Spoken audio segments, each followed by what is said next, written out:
वो मुझे किसी ने कहा कि जी दुआ करें पाकिस्तान के अंदर निज़ाम मुस्तफ़ा कायम हो जाए, तो मैंने कहा साहब पाकिस्तान तो बहुत बड़ा है और पूरे पाकिस्तान के अंदर हम ये निज़ाम कायम नहीं कर सकते, लेकिन हम अपने 6 फुट के कद को देख सकते हैं कि यहाँ हमने शरीयत को नाफज किया। ये हम 6 फुट के कद के ऊपर इस्लाम नाफज नहीं कर रहे।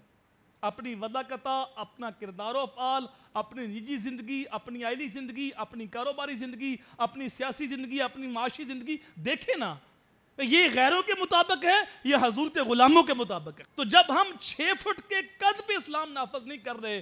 तो ख्वाहिश रखते हैं कि पूरे पाकिस्तान पे निज़ाम मोहम्मद के सवेरे तलू हो, पूरी दुनिया पे इस्लाम फैल जाए, फर्ज से अफराद बनते हैं, अफराद से मुआशरा बनता है। तो पहले मैंने कहा साहब अपनी ज़ात के ऊपर इस्लाम नाफज करो, फिर आपके जो मातहत लोग हैं, आपके घर वाले, उनको इस्लाम की दावत दो और अमली तौर पे इस्लाम के गुलाम बने, और एक वक्त आएगा कि पूरे पाकिस्तान के अंदर हजूर का निज़ाम कायम होगा।